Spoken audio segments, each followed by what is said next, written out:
Hey, what's up, people? Piz out here, and today I want to talk to you guys about a great documentary that I saw just the other day called Downloaded, directed by Alex Winter. It tells the story of the rise and fall of Napster, but also of sort of the dawning of the digital revolution. And for those of you who know me, you know that I'm very nostalgic. Most movie buffs are, I think particularly horror movie buffs, are very nostalgic. When I think of the 80s, which was the decade I was born in, the decade that I spent the first 10 years of my life in, I can't think of that decade without thinking about all the great films of that decade. Primarily the horror films, the franchises, stuff like that.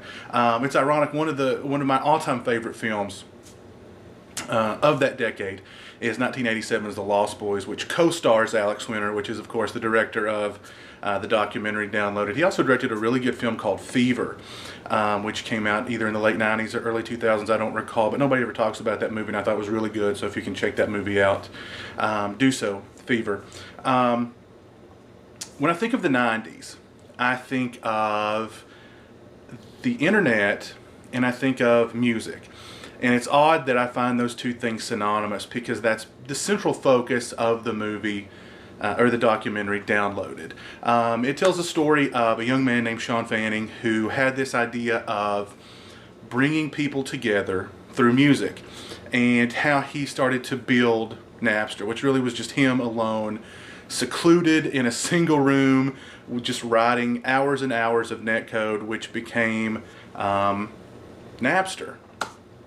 And I can vividly remember talking to a friend of mine back in the day, and him telling me about these things called MP3s, which were, in his words, CD quality music files. Now, at the time, you could download music off the internet, you could stream music from the internet, but it took a long time and it wasn't great quality. This was CD quality music file. But here's the kicker. You could get as many as you want from whatever artist, absolutely free, if you use this thing called Napster. If you downloaded this application called Napster. I remember my friend telling me. I rushed home. I connected to the internet through my old 56K dial-up modem and downloaded Napster. And God only knows what the first search was, what artist or what band. But I remember being just blown away by the fact that just every song in this artist or band's catalog was right there at my fingertips, just a click away. And right there in my music folder, as fast as my little 56K modem could get it there.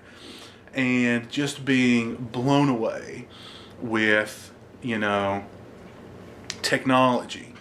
And yes, you felt a part of something. If you're from my generation, Generation Y, and you were around in that era, Napster. I'm sure you use Napster. I'm sure you, like me, you probably had hundreds or thousands, maybe even tens of thousands of music files stored on your computer that you had downloaded for free from Napster. It was a revelation, and it was a revolution. And of course, very, very soon the music industry caught on to this and went after Napster. Not just the music industry, but musicians themselves. I mean, very famously, Metallica went after their own fans for having music files on their computer. I vividly remember that classic sort of press conference in front of Napster headquarters, where Lars Ulrich got in front of the press with boxes and boxes full of names of Napster users who had illegally downloaded and were sharing their music on Napster. And I've never been the biggest Metallica fan. I respect Metallica. I like a lot of their music, but I have to admit, even today when I see Lars Ulrich on TV or in an interview or whatever, I can't help but think that is the guy who went after his own fans. My buddy who actually turned me on to Napster, he got banned because he had like one or two Metallica songs on his hard drive. Now, of course, I mean, the quick, easy 5-minute fix to this Napster ban was to simply change your IP address. So I remember telling him after he changed his IP address, he had to come up with a new username. And I said, "How about me1 Metallica 0?" And he used that, and that was his new Napster name after he was banned. And of course, another simple, brutally simple fix was to just download the Metallica, whatever Metallica songs you want, just put them in a different folder, not your shared folder. So, but anyway, the music industry, of course, also went after Napster, which is chronicled in the documentary Downloaded.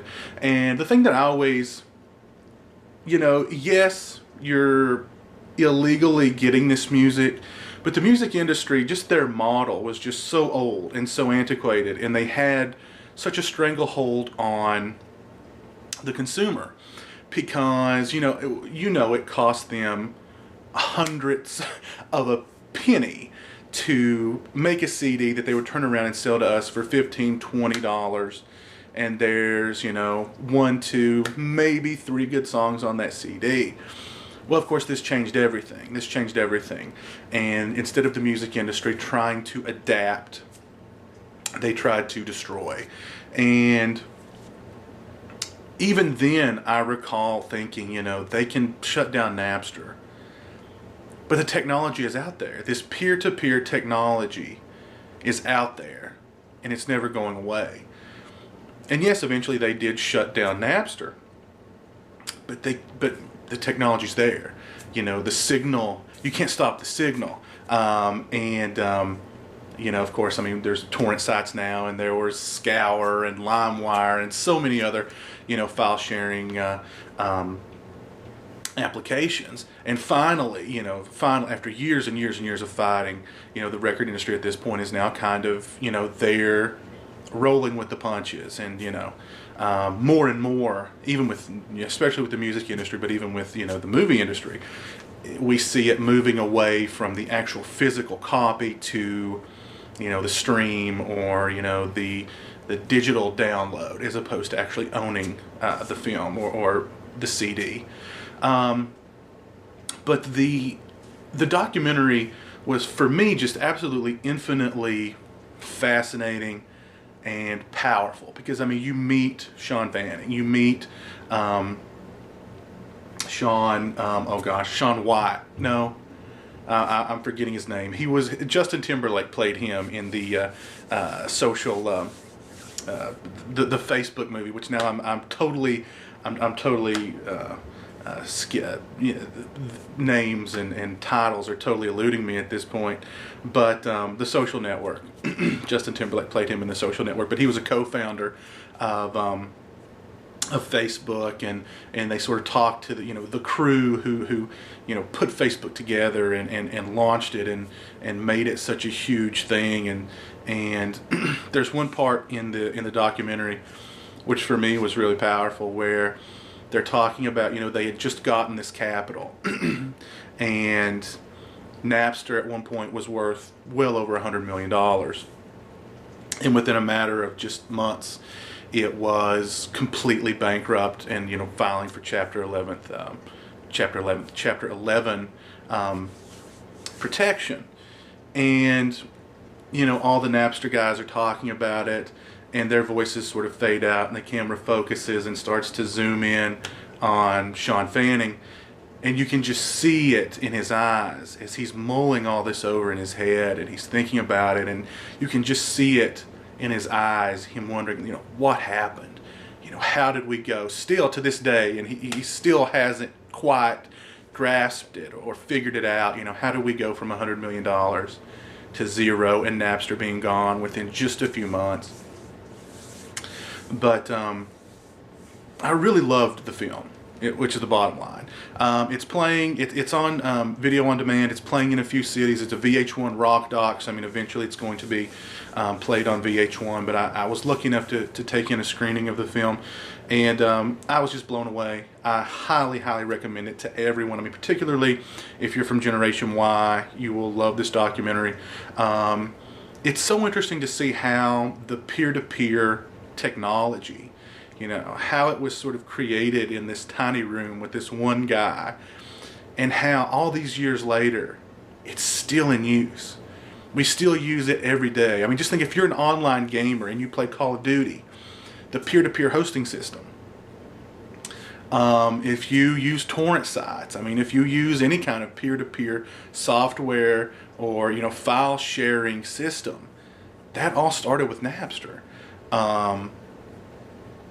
It was really fascinating. I love the documentary. You know, I can't say enough great things about it. Keep your eyes peeled for it. If it's playing in a city near you, see if you can get it video on demand, or, you know, keep your eyes peeled on VH1. I'm hoping it will air on there relatively soon. But again, the documentary is downloaded. It's about the rise and fall of Napster. It's about the, you know, the dawning of the digital era.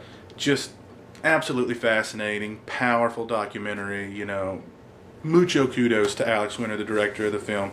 I just cannot say enough great things about it. It was great. So again, that's downloaded, the documentary directed by Alex Winter. Highly, highly recommend it to everyone. So until next time, you guys take it easy, and peace.